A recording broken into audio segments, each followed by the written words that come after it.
কৃষি মন্ত্রীর নাকের ডগায় জমি মাফিয়ার রাজত্ব। বড়জলা বৈরাগ্যী টিলায় ধ্বংসের মুখে উর্বর কৃষি জমি। বড়জলা বৈরাগ্যী টিলা এলাকায় প্রকাশ্যে জমি মাফিয়ার ত্রাস। অভিযোগের কেন্দ্রে অমিত দেবনাথ। কৃষি মন্ত্রীর নাকের ডগায় দাঁড়িয়ে কানি কানি উর্বর কৃষি জমি অবৈধভাবে বাস্তবে রূপান্তর করার চেষ্টা চালিয়ে যাচ্ছে বলেই অভিযোগ স্থানীয় কৃষকদের। যে জমিতে বছরের পর বছর ধরে চাষবাস করে কৃষকরা সংসার চালিয়েছেন, সেই জমি এখন বুলডোজার আর দখলদারির টার্গেট। স্থানীয়দের প্রশ্ন, সরকার কোথায়? প্রশাসন কি করছে? কৃষি জমি রক্ষার আইন কি শুধু কাগজে কলমেই সীমাবদ্ধ? দিনের পর দিন অভিযোগ, আবেদন, আর্তনাদ থাকা সত্ত্বেও কেন বন্ধ হচ্ছে না ওই অবৈধ বাস্তু করার চেষ্টা? পরিস্থিতি এতটাই ভয়াবহ যে এক কৃষকের স্ত্রী শিবানী আচার্যী বাধ্য হয়ে সংবাদ মাধ্যমের সামনে মুখ খুলেছেন। তিনি জানান, ডিসিএম ও ডিএম এর দ্বারস্থ হয়ে কোনো কার্যকর পদক্ষেপ পায়নি।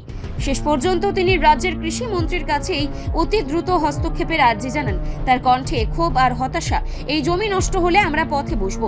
কৃষি জমি ধ্বংস মানে কৃষককে ধ্বংস করা। সরকার কি তাহলে কৃষকদের নিশ্চিহ্ন করতেই চায়? সরকার কৃষক বান্ধব হওয়ার ঢাক পেটালেও বাস্তবে চিত্র সম্পূর্ণ উল্টো। জমি মাফিয়ারা দিব্যি দাপিয়ে বেড়াচ্ছে আর প্রশাসন নীরব দর্শকের ভূমিকায়। আমাদের কিছু জায়গা জমি আছে 3 ক্যানির মতন। তার মধ্যে এখানে বাস্তু করার লাগে আরেকজন রেডি হয়ে রয়েছে বাস্তু করতে। এখানে যদি বাস্তু হয় তাহলে তো আমরা কৃষি করতে পারতাম না এবং আমাদের বিরাট সমস্যা হয়ে যাবে গিয়া। তার লাগে আমরা এখন মন্ত্রীর কাছে আবেদন করতেছি যে এই মাটি ফালানি যাতে বন্ধ হয়। 3-4খানে আমরা কাগজপত্র দিয়েছি, ডিএম অফিসে, ডিসিএম অফিসে, অফিসে। তারা একবার করাটা তো ঠিক না, আরেকবার করতে পারে, এই ধরনের উক্তি দিতে আছে তারা। মানে আমরা তো জল টল আটকে যাবে, জল যাইতেই পারতো না। নদী আছে একটা সামনে, নদীতেও যাওয়া যেত না, যার ফলে সব কিছু বন্ধ হয়ে যাবে। আছে যে অমিত দেবনাথ নামে একজন আছে বিখ্যাত, সেই সব করতে আছে। তিনি কি মানে জমির কি জমি শুনতে আছে, জমি মাফিয়াই তিনি আন্দোলন। জায়গাটা এই জায়গাটা কোন জায়গাটা? এটা বড়জলা তহসিল কাছারি হচ্ছে। আপনার নাম বড়জলা? শিবানী আচার্য, বড়জলা তহসিল অফিস। আমাদের বিরাট অসুবিধা হয়ে যাবে না। কিরকম? ওই তো আমরা জল জমে যাবে, কোনো কৃষি করা যেত না। আমাদের এখানে তো সবসময় আগে ধান করা হইতো, এই জমিতে প্রচুর ধান চাষ করা হইতো। এখানে 5-6 খানির মতন আছে। তো যারা করতেছে তারা কি আগে কৃষি করতো? আগে কৃষি করতো। এখন কি করতে লাগে চেষ্টা করতেছে?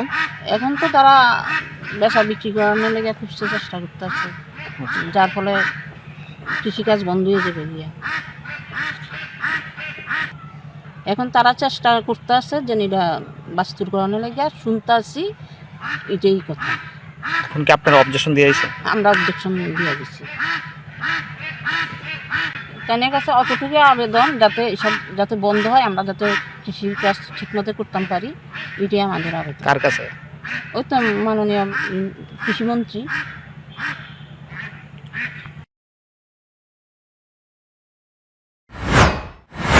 প্রশ্ন উঠছে, এই নীরবতা কি অযোগ্যতা নাকি প্রভাবশালীদের কাছে আত্মসমর্পণ? বড়জলা বৈরাগ্যী টিলার কৃষকদের মাথায় আজ হাত। এখনই যদি কঠোর ব্যবস্থা না নেওয়া হয় তাহলে একের পর এক কানি কানি কৃষি জমি চিরতরে ধ্বংস হয়ে যাবে। তখন দায়কে নেমে জমি মাফিয়া না কৃষকদের পাশে দাঁড়ানো সরকার?